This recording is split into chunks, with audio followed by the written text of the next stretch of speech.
nagtipon para mag-celebrate ng Valentine's. Hindi ito patungkol sa romantic love lamang. But this night exists because we believe that every opportunity is a divine opportunity to minister Jesus. Amen ba?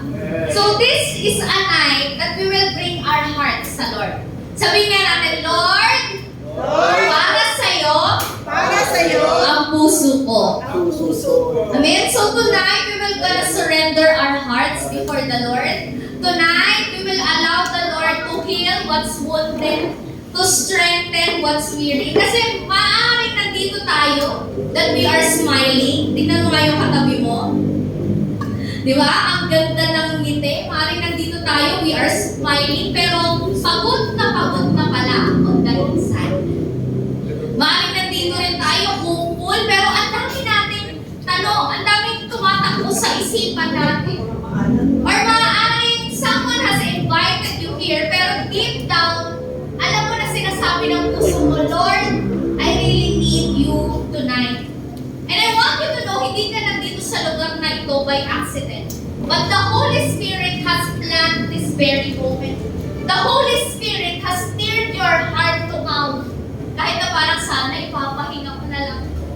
Pero in-steer ka ni Holy Spirit. Kasi may gagawin siya sa puso mo sa gabing ito. Do you believe that? Amen. And if you believe that, I want you to stand at mananalangin tayo sa Panginoon. Sige po. Tayo tayo lahat. And we will gonna pray. Let's all bow down our heads and push in the Spirit. Hallelujah. Harobo sundorobo korobo shiga raba korobo sundaba. Halalaba sika raba sendorobo sokorobo shika raba baba baba. Holy Spirit, O God, we acknowledge your very presence in our midst, O God.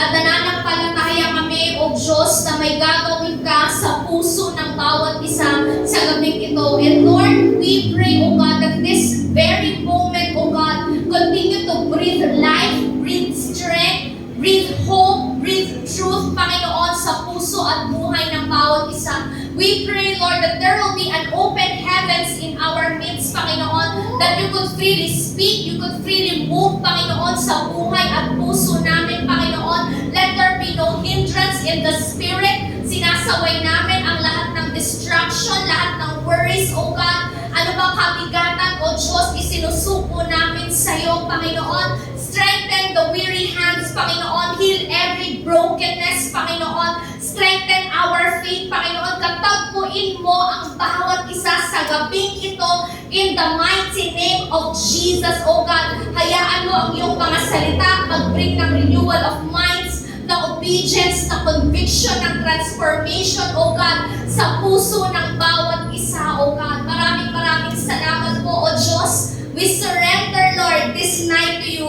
Do what you could do, Holy Spirit. Maraming salamat po. Ito pong aming dalangin at ang lahat ay magsabi na Amen, Amen, and Amen. Palakpakan po natin si Jesus. And you may now all sit in the presence of the Lord. Amen. So, question. Sino dito naka-experience na ng season wherein you feel that you have been neglected? Na parang kahit anong gawin mo, hindi ka napipili.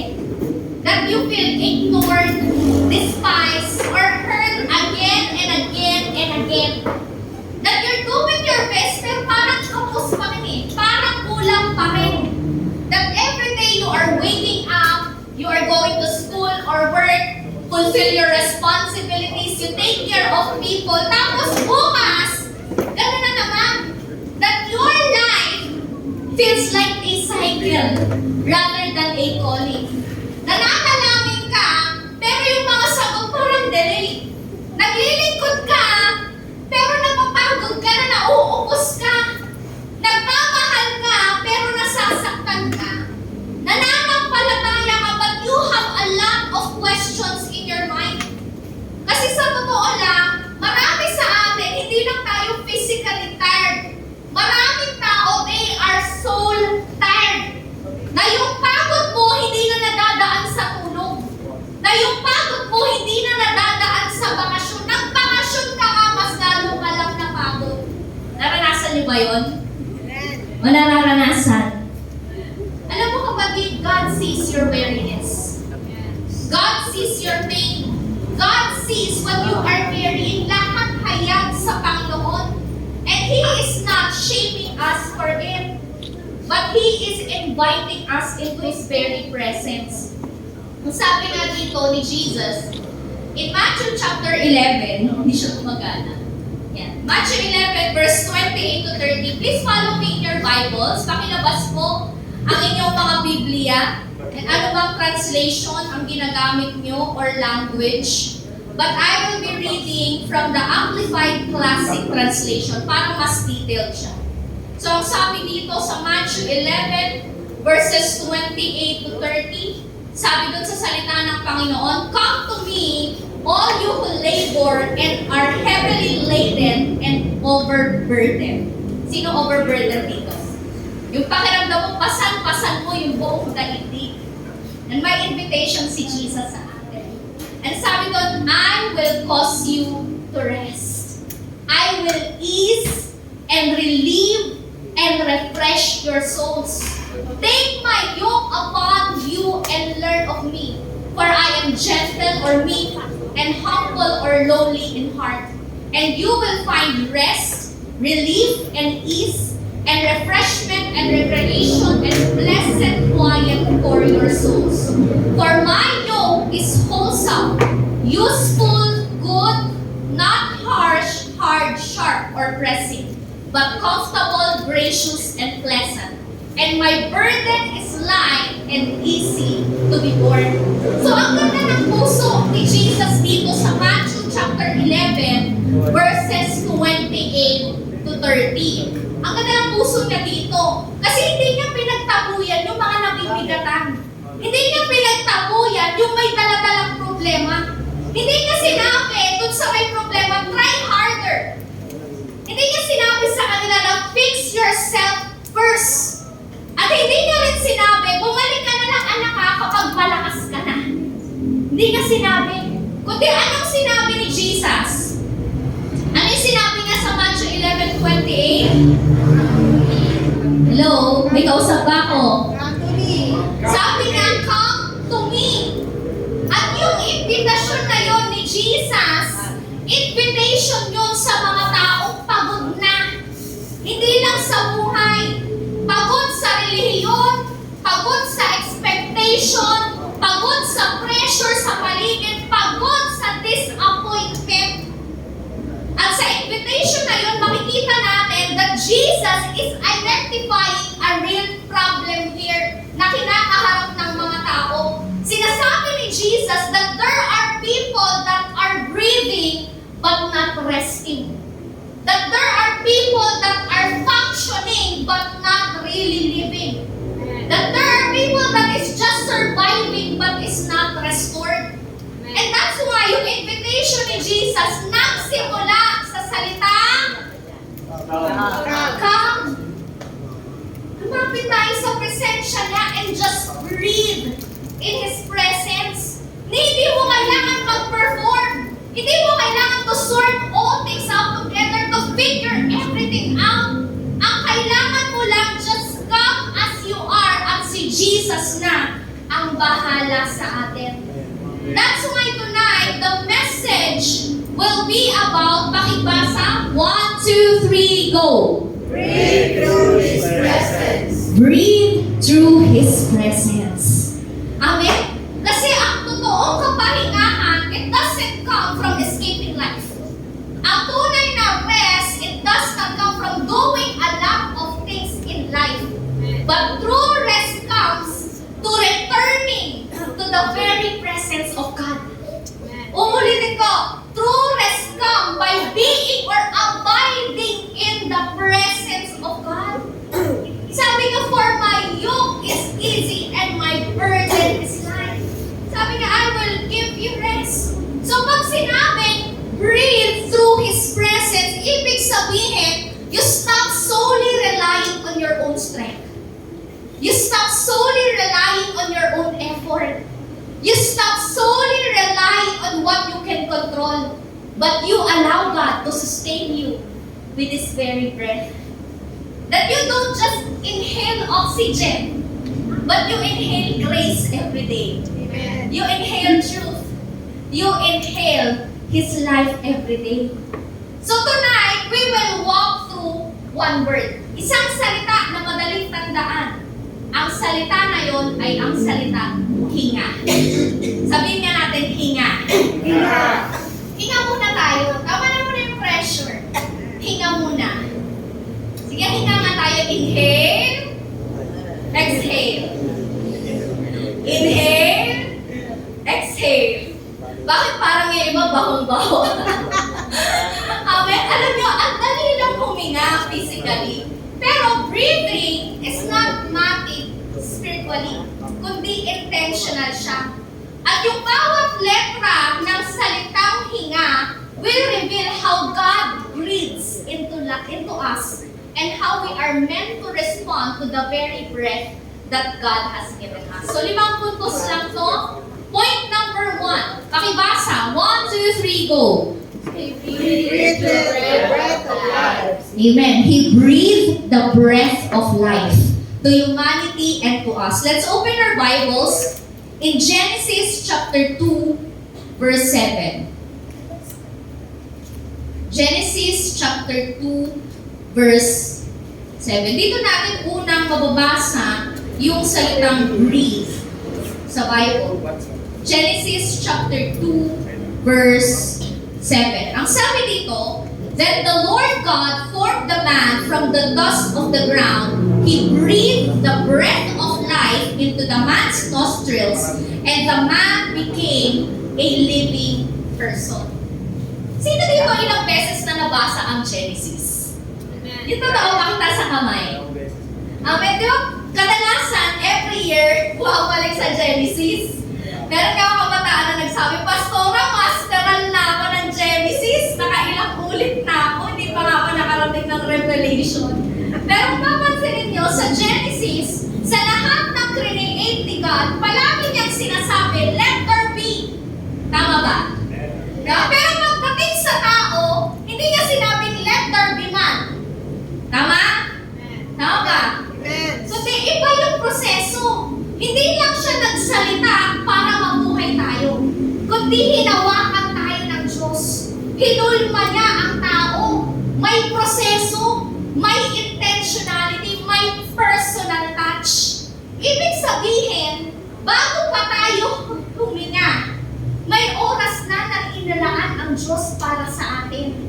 Hindi tayo aksidente, hindi tayo putok lang sa buhok, hindi tayo minadali, hindi tayo second thought. And this is powerful. Mga kapatid, kasi ang sabi nun, God breathed the breath of life into us. Ang Diyos mismo, hindi hininga ng anghel, hindi hininga ng orangutan, di ba? Hindi hininga ng lupa, kundi hininga mismo ng Diyos. Kaya nga ang sabi sa Job chapter 32 verse 8, there is a spirit within people, the breath of the Almighty within them that makes them intelligent. Meaning mga kapatid, ang buhay natin hindi nagsimula sa effort natin. Ang buhay natin hindi nagsimula sa diskarte. Hindi nagsimula sa lakas. Nagsimula yung buhay natin sa hininga ng Diyos. Kaya bago ka pa gumawa, bago ka pa magtagumpay, bago ka masaktan, bago ka mapagod, meron ng hininga ng Diyos sa loob mo. Sabi mo sa katabi mo, may hininga ng Diyos sa loob mo. Amen. And after God breathed life into Adam, mapapansin nyo, sunod-sunod na ang lahat. Tingnan natin, Genesis chapter 2, verse 9. Ang sabi doon, the Lord God made all sorts of trees grow up from the ground. So nagkaroon ng provision. Then verse 15, the Lord God placed the man in the Garden of Eden to tend and watch over it. So the assignment came. Then verse 21 to 23, sabi doon, sa 22 na lang, then the Lord God made a woman from the rib, and He brought her to the man. So even destiny helpers came. So hindi na una ang trabaho. Hindi na una ang responsibilidad. Ang nauna ay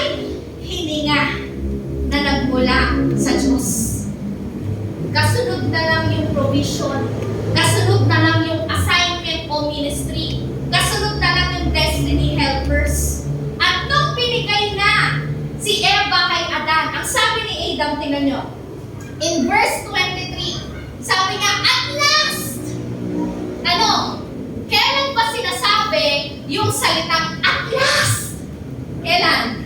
Finally! Diba? Kailan nasasabi yun?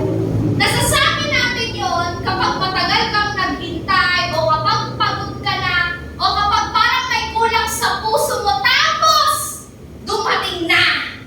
Tapos binigay na ni Lord. Tama ba? Diba? So nung sinabi ni Adam na at last, hindi lang yung relief, but that is the breath of fulfillment. That is the breath of satisfaction. Ibig sabihin, ang hininga ng Diyos, hindi lang para mabuhay ka, kundi para makaramdam ka ng kabuuan. Amen? Sino dito gusto ng breath of fulfillment? Sino dito gusto ng breath of satisfaction? Amen? Kaya tandaan natin, God always breathed His life first bago niya i-release yung assignment, bago pa ibigay yung provision at yung mga taong makakasama sa journey mo. Kaso minsan ang problema kasi sa atin, baliktad yung ginagawa natin. We're trying to function, we're trying to make things work. Ayusin yung marriage, ayusin yung business, yung studies, yung negosyo, yung friendship, yung sarili, yung ministry, bago babalik sa hininga ng Diyos. You're pushing, you're striving, you're forcing things out. Samantalang hindi naman yung sinasabi ni Lord. Hindi niya sinasabi, anak, galingan mo ba? Kundi ang sinasabi niya, anak, lumapit ka muna at huminga. Hinga muna, anak. Breathe first. Kasi listen to this, church. You were not created to be sustained by effort. You were created to be sustained by His very presence. Uulitin ko, you were not created to be sustained by effort, but you were created to be sustained by His very presence. Kaya kung pagod ka na, kung nabibigatan ka, kung parang hindi ka nang makahinga, hindi ka sira. Naubusan ka lang ng pahinga sa presensya.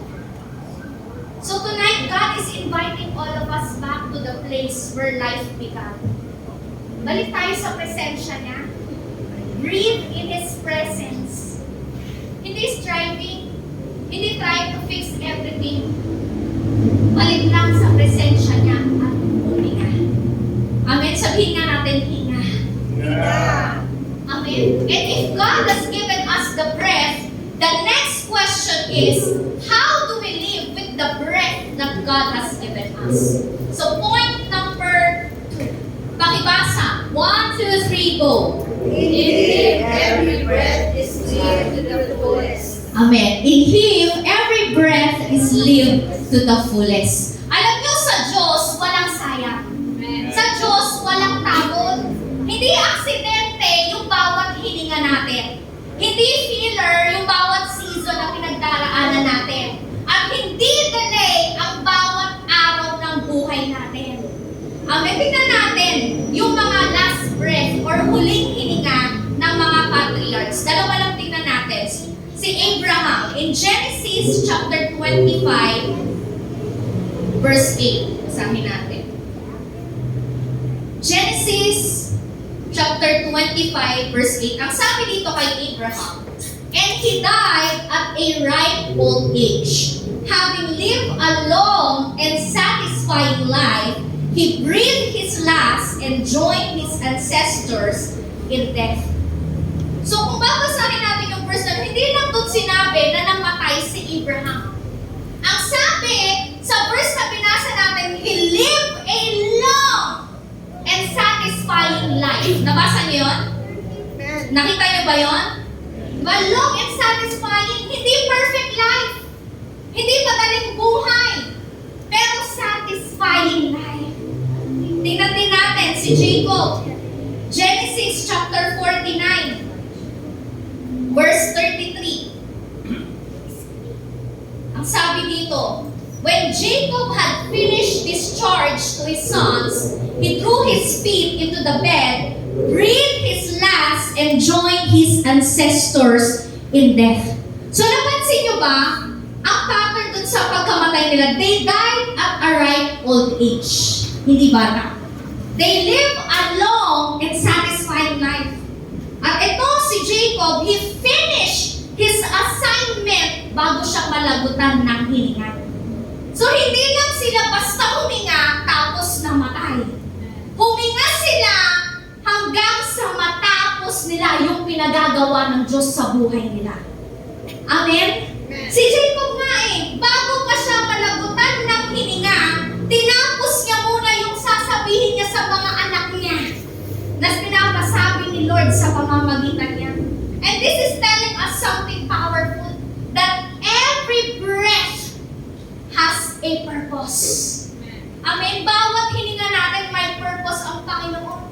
Tingnan natin si Abraham. Si Abraham, tinatawag siyang the father of faith. Ibig sabihin, siya yung pattern ng pananampalataya na susundan natin. Modelo ng obedience, modelo ng perseverance, modelo ng pagmamahal sa Panginoon. Pero tandaan natin, si Abraham, wala siyang sariling pinagmulan ng kadakilaan. Kasi lahat ng meron si Abraham, yung calling niya, yung favor sa buhay niya, yung bunga niya, lahat ng yun, tinanggap niya mula sa Diyos. Kaya mga kapatid, ang buhay niya naging satisfying, hindi dahil perfecto siya, kundi dahil nandun ang Diyos sa bawat hinga niya. Amen? Then pagdating naman kay Jacob, ang sabi ni Charles Spurgeon sa isang sermon niya, Jacob was immortal until his work was done. Ibig sabihin, habang merong pang salita na gustong ipahayag ang Diyos sa pamamagitan mo, hindi ka kayang patahimikin ng kamatayan. Amen? Kita nyo nga si Dr. Jonathan David, nagpipreach pa rin kahit nanginginig na yung kamay. Why? Kasi alam ng Diyos, He is an anointed vessel that will plant seeds of truth sa mga anak niya. So church, as long as there is a phrase, as long there is a sentence, there is a seed that God wants to speak through your life, you will keep breathing. Amen? You're not done until God says so. Hindi ang sinasabi ng diagnosis ang magsasabi na tapos ka na. Hindi ang sinasabi ng failure ang magsasabi na tapos ka na. Hindi ang sinasabi ng edad mo ang magsasabi na tapos ka na. Ang Diyos lamang ang magsasabi kung kailan tapos ka na. Amen? Alam niyo kasi church, dito sa mundo, meron tatlong klase ng views of death. May mga tao, tinatanggap lang nila yung kamatayan. May mga tao naman, tinatanggi nila ito. Meron din mga tao, tinataasan nila ang kamatayan. Pero the Bible teaches us something else. That we define death in Christ. Kaya nga ang sabi sa 1 Corinthians chapter 15, verse 54, death is swallowed up in victory. Amen? Kaya bawat hinga mo ngayon, habang ikaw ay na kay Kristo, may saysay. Amen? Sabihin mo nga, may saysay. May saysay. Ang bawat hininga ko. Ang bawat hininga ko. Amen? So, every season is being used by God. Every delay is being redeemed. And every pain is meaningful. Kaya ka nasasaktan ngayon kasi may growth na tinuturo sa'yo si Lord. Kasi yung pain mo na yan, gagamitin ng Diyos in the future to minister and encourage others as well. Amen? So kahit pa may panahon na parang namang walang nangyayari, Pastora, let me tell you, parang lang yun. Kasi habang humihinga ka pa, may ginagawa ang Diyos sa buhay mo. Amen? Hindi ka naka-pause.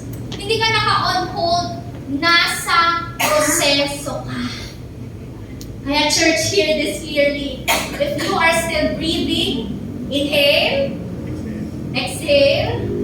If you are still breathing, nakakahinga pa tayo, nakaka-inhale, exhale pa tayo, ibig sabihin, God is still working in your life. Amen? Hindi pa tapos ang kwento mo. Hindi pa tapos ang layunin niya sa buhay mo. Hindi pa tapos ang himala. Because every breath in Him is a life that is lived to the fullest. Amen? And here's the turning point of the gospel. Point number 3. Pakibasa, 1, 2, 3, go! Never forget, He gave us His breath for yours. Amen. Huwag natin kakalimutan. Jesus gave up His very breath for us. So bago tayo mag-usap patungkol sa life, let's talk about sin. Sa Old Testament, ang kasalanan palaging humahantong sa kamatayan. It's the consequence of sin. Not because God is cruel, but because we have a holy and just God. And justice demands that the penalty of sin be paid. At anong ginagawa ng kasalanan? Ang kasalanan, nilalayo tayo sa Panginoon, who is the source of all life. Di ba siya yung nagbigay ng breath of life? Tapos nahihiwalay tayo kapag nagkakasala. Yan yung nangyari. Sin disconnects humanity from the source of the breath of life. Kaya ano nangyari? Tignan natin. Genesis 6:17. Balik muna tayo sa Old Testament. Genesis 6:17. Let me show you something. Sabi ng Panginoon, before He introduces Noah, in Genesis 6:17, dito na pala si Noah, Genesis 6:17, ang sabi niya, "Look, I am about to cover the earth with a flood that will destroy every living thing that breathes. Everything on earth will die." So I want you to take notice, ginamit doon yung salitang every living thing that breathes. Yun daw yung wawasakin ng Panginoon. Bakit? Dahil sa kasalanan. If we study Genesis chapter 6, dinescribe doon na yung mundo sobrang corrupted. Sobrang wicked na ng mundo that even the thoughts of human is evil continually. Yun yung context here in Genesis chapter 6. So breathe was still there, but righteousness was gone. So may kasalanan, that's why judgment came.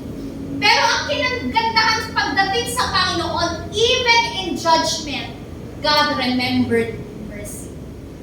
Amen? Kaya come Genesis chapter 7, verse 13 to 15, nag-preserve si God ng remnant, si Noah at ang kanyang pamilya niya. At pagdating sa Genesis chapter 7 verse 15, sabi doon, 2 by 2, they came into the boat representing every living thing that breathes. So inulit yung phrase na every living thing that breathes. Ibig sabihin, hindi winipe out ng Diyos completely ang mundo, but He preserved a remnant.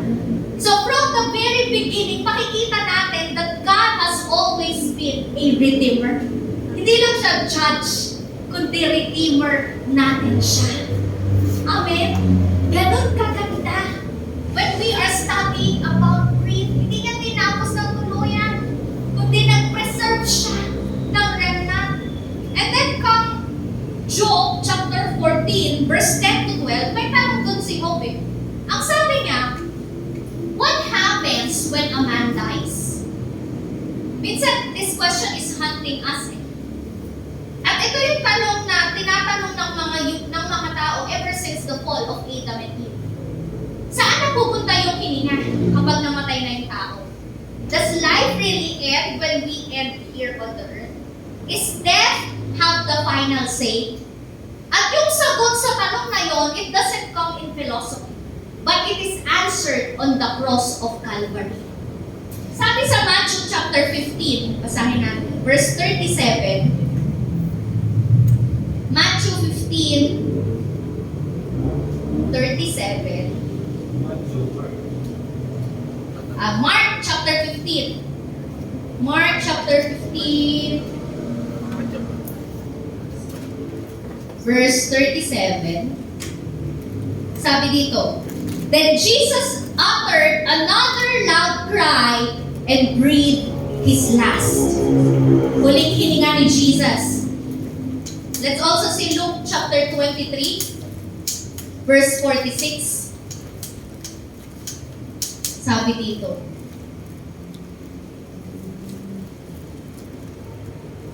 then Jesus shouted, Father, I entrust my spirit into your hands. And with those words, he breathed his last.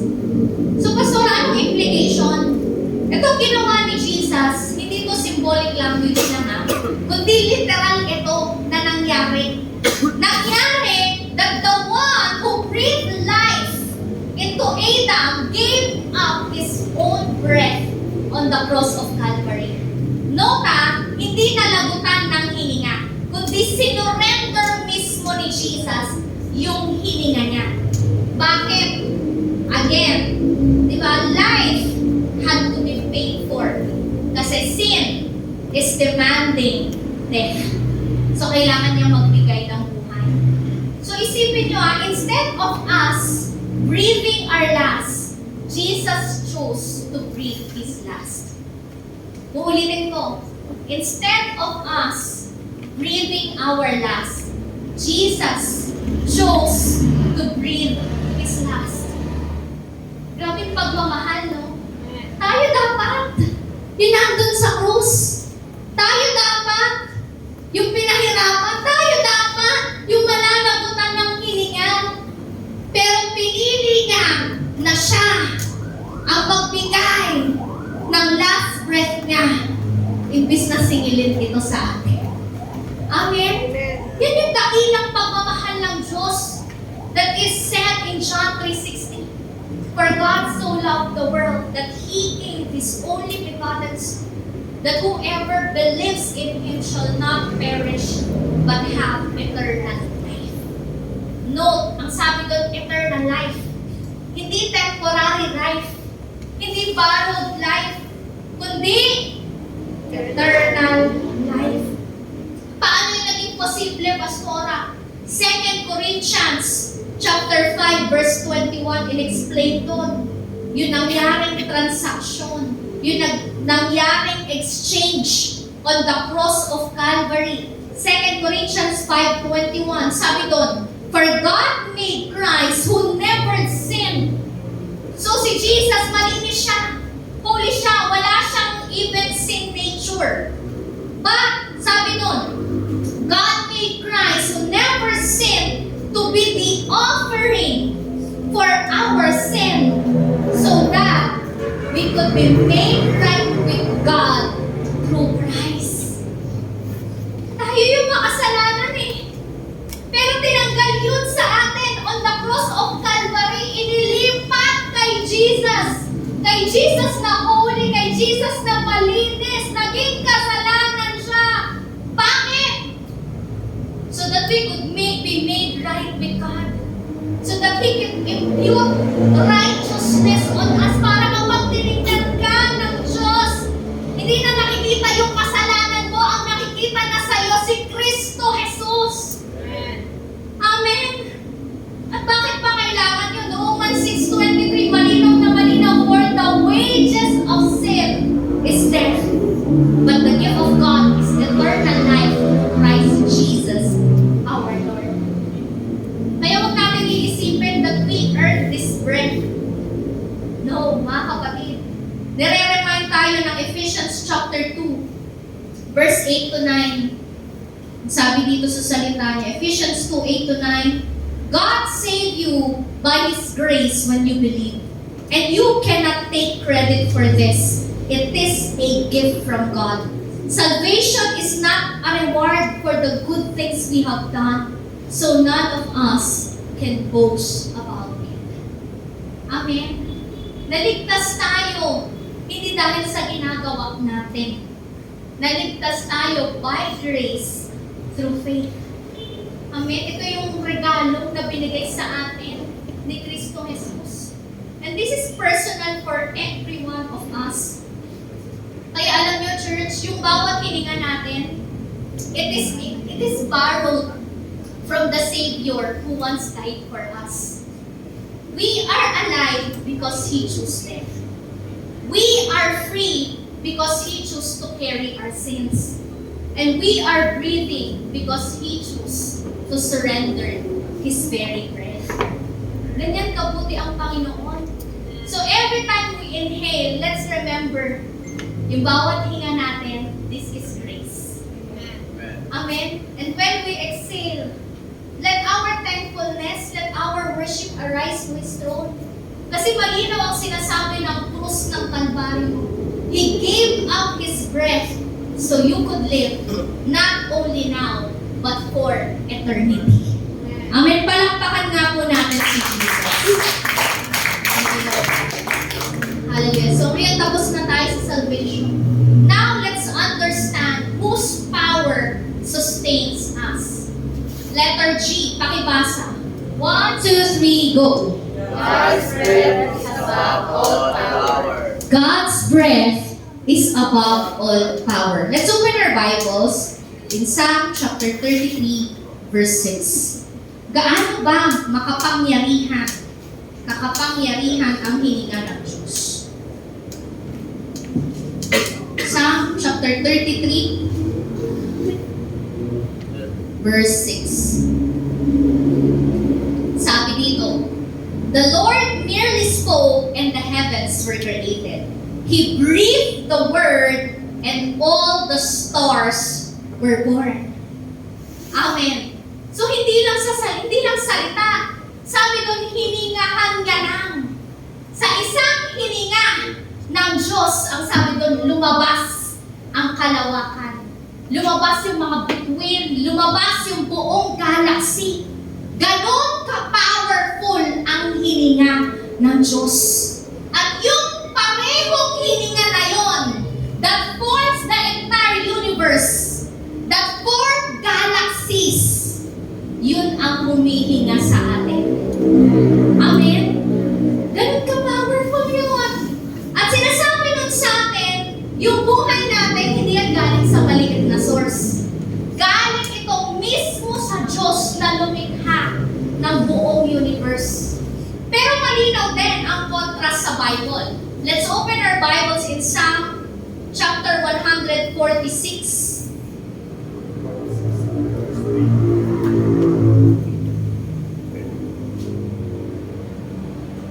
Verses 3 to 4. Sabi dito, do not put your confidence in powerful people. There is no help for you there. When they breathe their last, they return to the earth and all their plans die with them. Yes, ang tao merong hininga pero limited. Tama ba? Diba? Limited.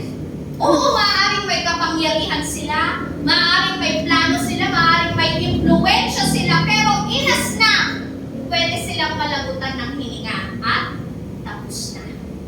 Tapos na. Hindi ko sinasabi na huwag tayong magmahal ng tao. Ang sinasabi dito, huwag tayong umasa sa tao bilang ating source. Only God is our source. Malinaw ba? Amen. Kasi, mga kapatid, when human breath ends, tapos na rin yung mga plano. Tapos na rin yung mga pangako. But then, ang ganda ng chapter na ito in Psalm 146.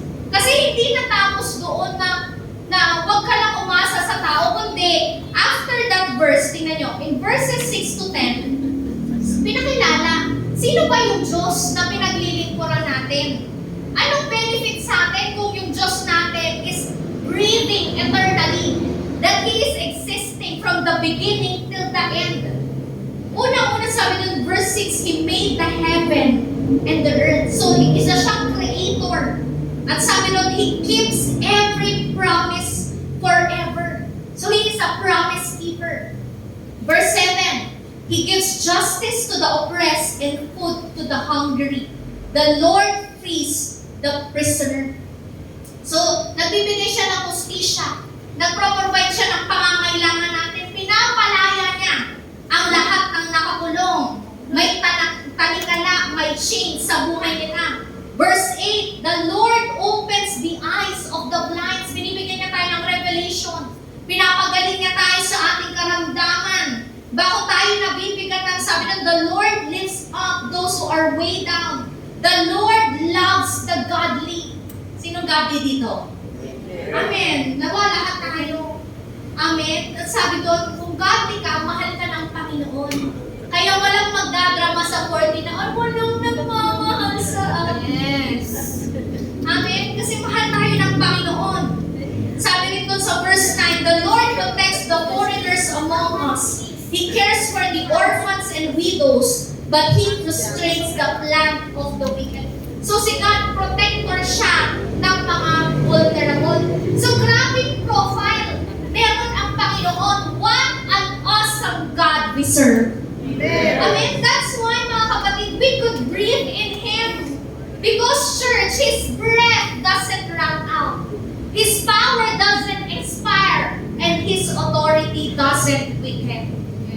At pinalalim pa ito ng scripture. Nagdagdag pa ang Bible. Huwag kang umasa lang sa, sabi ko, huwag kang umasa sa kapwa-tao mo. Ang sabi rin naman in Isaiah, chapter 57, verse 13. This talks about idols. Isaiah 57:13, sabi dito, let's see if your idols can save you when you cry to them for help. Why? A puff of wind can knock them down. If you just breathe on them, they fall over. But whoever trusts in me will inherit the land and possess my holy mountain. Sabi doon, idols. Kahit man modern idol yan or ancient, sabi doon, bumabagsak sila sa isang hinga. Whether it be money, status, control, approval, fear, whatever is dominating or taking the place of God in your heart, isang hinga lang, mawawala na siya. Hindi kailangan ng sigaw, hindi kailangan ng drama. Kasi alam niyo ang kaaway, hindi naman niya natatakot when you shout. But the enemy trembles when you carry the breath of God in you. When you carry the authority of God in you. Because when we breathe in God, hindi na tayo nag-ooperate on our own strength. Alam natin, Lord, ito lang yung limit ko. Ito lang yung kaya kong gawin. Kaya, Lord, lumalapit ako sa iyo. Lumalapit ako sa presensya mo, sa hininga mo. Just let me come and rest on you. And when ganyan ka nag-ooperate and you carry the breath of the Almighty, let me tell the church that fear will lose its power. That every idol will start gonna fall. That every stronghold will gonna break.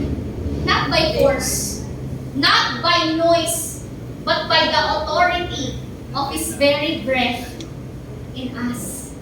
Amen? Ang ganda nun, di ba? So tonight, church, don't just breathe to survive. Breathe in the Lord. Because His breath is above all power. Amen? Palakpakan nga natin ang Panginoon. Grabe. May naaral ko sa heart, grabe, amazing yung hininga mo. Akala mo simple salita lang. Hindi na pala nagbigay ng hininga sa atin, nag-create ng universe, nagbibigay sa atin ng assurance, nagagapi ang kaaway. Grabe! And last na matinding papaon, point number 5. Last, in the word hinga, letter A, pakibasa. All things are possible through the Spirit He breathed. All things are possible through the Spirit He breathed. Let's open our Bibles in John chapter 20, verse 22. Sabi dito ni Jesus, John 20:22, then He breathed on them and said, receive the Holy Spirit. Alam niyo, very powerful itong verse na to. Kasi itong verse na to, nangyari ito, sinabi ito ni Jesus after the resurrection. Wherein yung mga disciples ni Jesus, takot na takot. Confused sila, nagtatago sila. Kasi kung si Jesus na pinako sa krus ng Kalbaryo, diba? Baka mamaya sila na yung kasunod. Pero imbis na lecturean sila ni Jesus, nung mga panahon na ito, bakit kayo nagduduwag? Bakit kayo natatakot? Kundi, hindi sila nilecturean ni God. Hindi sila binigyan ng strategy kung paano sila mananalo dun sa oppression na kinakaharap nila. Ang ginawa ni Jesus, He breathed on them the Holy Spirit. Because the breath of God is the Spirit of God. The same breath that God gave in the book of Genesis is now released in the New Testament. Hindi para to create a man, but to empower a people. Kasi again, Christian life is not sustained by willpower. Christian life is not sustained by our own strength, but Christian life is sustained by His Holy Spirit. Amen? Kasi yung hininga ng Panginoon, it's always life-giving. Let's recall Ezekiel chapter 37, at the valley of dry bones. Diba? In the valley of dry bones, ang daming mga buto, kalat-kalat, disconnected from one another. Wala nang flesh eh. Buto na lang inatira. Wala nang breath. Parang wala nang pag-asa. Tama ba? Pero ang sabi ni God kay Ezekiel, ang tanong niya, can these bones live? Humanly speaking, hindi na. But spiritually speaking, yes. These bones can live. Kaya nung dumating ang banal na spirito, ano nangyari? Yung kalap-kalap ng mga kalansay, mga buto-buto, they came together. At yung mga, syempre hindi mo na alam kung anong part yan ng katawan. Ang nangyari, they become connected and aligned once again. At yung patay, nagsimulang bumangon. Nagkaroon ng laman until they became a mighty army. At alam nyo, hindi lang to church history. It's not only in the past. But Ezekiel chapter 37, I believe so, is a prophecy. Ito yung prophecy ng Panginoon para sa church. Ito yung prophecy niya para sa buhay natin. Because, church, alam nyo, the Holy Spirit, He is still breathing life into dry places. He is breathing life to dry families. He is breathing life to dry marriages. He is breathing life to dry dreams. Lord, parang hindi na mangyayari pa nga. No, the Holy Spirit is again breathing life to that dream. O na-discourage ka. Feeling ko na wala yung pagkatawag ni Lord. No, the Holy Spirit is now breathing life to that dry calling. Naging dry yung bansa natin, parang wala nang pag-asa. No, the Holy Spirit is breathing life to our nation. Kasi alam nyo, what looks hopeless to man is a setup for the Spirit of God to move. Amen? Ulitin ko, what looks hopeless to man is a setup for the Spirit of God to move. Amen? Ang ganda ng picture ng Ezekiel chapter 37. Hindi lang kasi nag-revive si God ng mga bones kung saan komportable ang lahat. Kundi si God mismo, dinala niya si Ezekiel dun sa valley of dry bones. Kasi alam nyo, here's the real thing. Your place of assignment will look like a valley of dry bones. Yan ang totoo. Yung mente mo, mukhang wala nang kapag-asa. Tiga sa ulo, pastore. Mukhang tapos na. Wala pong umaaten sa akin eh. Mukhang wala namang nangyayari. Kumakain lang sila ng pisikal. Yun ang lumalaki, hindi spiritual. Mukha lang yun. Kasi alam niyo, si Holy Spirit, gustong-gusto niyang gumalaw sa mga lugar na yun. Amen? And this is what I believe with all my heart. The Lord is carrying His church to places that looks dead. Mukhang patay. Not to mourn about them, but to speak life into them. Amen. Amen? Kasi when the Spirit breathes, people come together. When the Spirit breathes, faith rises again. When the Spirit breathes, vision is restored. And suddenly, what was once dry, makikita natin they become a mighty army building and expanding the kingdom of God. Amen? So all things are possible through the very Spirit He breathed. Parang walang excited. Ulitin natin, all things are possible through the Spirit He breathed. Amen? Hindi dahil malakas tayo, but because His Spirit is alive in us. Amen? Kaya kung meron mga huwag kang sumuko. Never give up. Because the Spirit is still breathing. And where the Spirit breathes, life always follows. Amen? So church, here's the truth tonight. Simple lang. You were not meant to live breathless. Amen? Hindi tayo dinisenyo ng Panginoon to carry burdens alone. Hindi tayo dinisenyo ng Diyos to survive on empty strength. Hindi tayo dinisenyo ng Lord to keep on going tapos yung soul natin suffocating. If you're still breathing, hindi dahil gumagana pa yung lungs mo. We are breathing because God is still sustaining us. Amen? And if God is sustaining us, it means He's not finished yet. Hindi pa siya tapos sa buhay. Amen? Maaaring ilan sa atin, pakiti-ngiti lang, pero merong bigat na dala-dala that no one else knows. Maaaring meron kang quiet pain, meron kang unspoken grief, pagod na, nadi-disappoint na, o parang nakasanayan mo na yung ganong klaseng buhay. Church, the invitation of Jesus remains the same. Come to me, all you who labor and are heavily laden, and I will give you rest. Amen? So tonight, it's not the night to pretend that we are strong. It's the night that we return to the very source of our breath. Balik tayo kay God.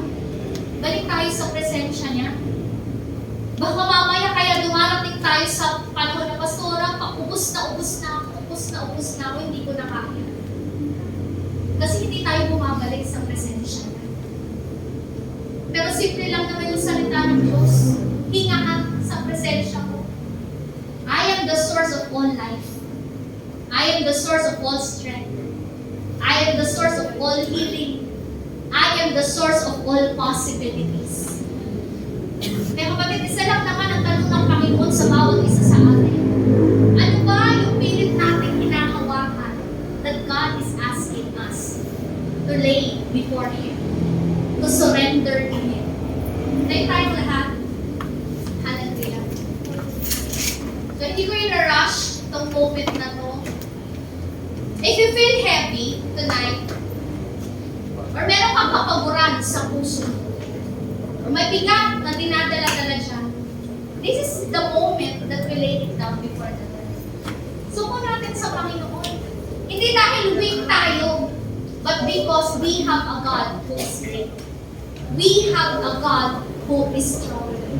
Sa Matthew chapter 11, hindi doon sinabi ni Jesus, anak, figure it out. Anak, ayusin mo. Ang sabi niya lang, anak, come into my presence. Lapit lang tayo sa presensya ng Panginoon.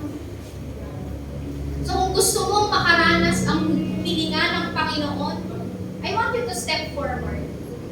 Lapit ka sa altar, kausapin mo ang Panginoon. Hindi mo kailangan mag-explain. Kung gusto mo lang umiyak, umiyak ka. Kung gusto mong lumuhod, lumuhod ka. Don't bypass every opportune moment to seek the Lord. Simple lang ang hinihingi niya. Come. Come to me, all you will labor and heavily laden. Alam niyo yung paglapit niyo sa altar, this is not a shame. This is not a place of shame. But this is a place of encounter. This is a place where God is saying, come to me, and I will give you rest. Ibigay mo sa Panginoon yung burdens para balitan niya, nakapahingahan niya. Ibigay mo sa Kanya yung bigat so that you could breathe His life once again. Sige po, lumapit tayo sa altar. Huwag tayo mamuot lang. If the Holy Spirit is speaking to your heart, may pain ka, may disappointment ka, may bagay kang dalang-dalang, hindi mo masabi dahil ganito. Alam niyo si God, He is our very best friend. Wala naman tayo matatago sa Diyos eh. Alam niya, yung sakit natin, yung bait natin, yung pagod, yung mga salitaan na dala-dala natin, yung mga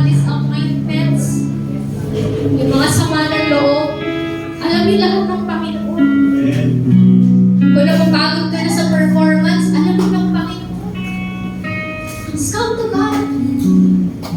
Hinga ka sa presensya mo. Hinga ka sa presensya niya. Magpakumbaba ka, kausapin mo siya. Lord, nandito po. Na humihinga sa iyong presensya. Lord, yakapin mo kami. I-comfort mo kami, O Diyos. Hallelujah. Lord, sa gabing ito, we are not pretending. We are coming before you with humility. We are coming before you as we are, Panginoon. Lord, you know us from the inside out. Alam mo lahat ng dalahin namin. Alam mo yung nasa puso namin. Alam mo lahat ng suga. Alam mo lahat ng sakit. Alam mo lahat ng kapaguran. Alam mo lahat ng worries, ng burdens, O God. Alam mo yung tumatakbo sa isip namin kaya hindi kami makapahinga. Hindi kami maka-breakthrough, Lord. Alam mo ang lahat ng bagay. At nananampalataya kami, O Diyos, na sa paglapit namin, nandun yung kapahingahan mo. Na sa paglapit namin, O Diyos, nandun yung kapayapaan mo. Nandun yung comfort mo, O God. Nandun yung peace mo. Na inaalis mo ngayon, Panginoon, yung kabigatan sa amin. Na pinihilo mo kami sa bawat sakit. Hallelujah. As we breathe, as we come into your presence, Holy Spirit, I pray that the breath of life flow in this altar, O God, in the mighty name of Jesus. Halabasiko, robo, soto, robo. Kiriabo, robo, sunda, basiko, robo, robo, soto. Alalabasika, robo, suka, rabashio, yoko, robo, sunda, baba, baba, baba. Alalabasiko, robo, korabasando, robo. Kirayako, robo, sunda, baba, baba. Alalabasika, robo, robo, sunda, bashiya, yoko, robo, soto. Alalabasika, robo, robo, sunda, baba, baba. Alalabasika, alalabashiyo, yoko, robo, sunda, bashe. Kira, robo, robo, sunda, baba, baba. Alalabasika, robo, robo, sunda, bo. Alalabasika, yako, robo, sunda, baba, baba. In the mighty name of Jesus, O God, let your peace abound.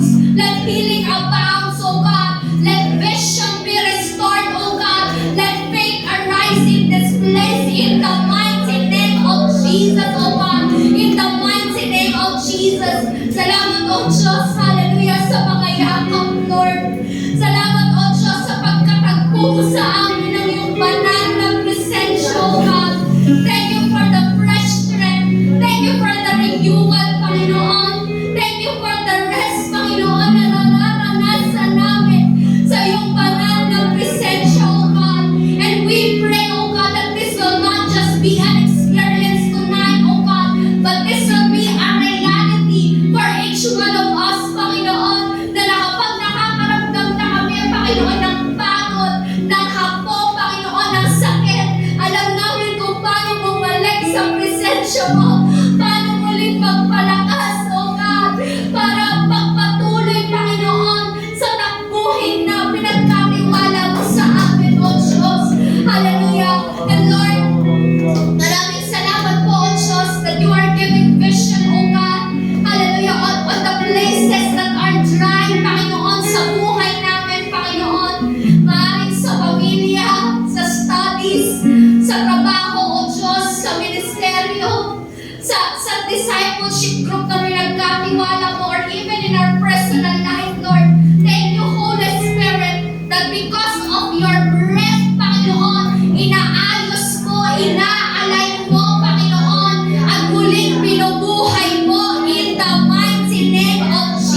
tinitipikay mo, na pinagkakatiwala mo, Panginoon. Hallelujah. Salamat po, O Diyos. Hallelujah. That there's a mighty army, O God, that is rising in this place, Panginoon. Hallelujah. Never again we will back down, Panginoon, because the enemy is trembling, because you are alive in us, O God, in the mighty name of Jesus, O God. So this night, we declare that we are free. We declare that we are healed. We declare that we are victorious in Christ, in the mighty name of Jesus, O God. In the mighty name of Jesus.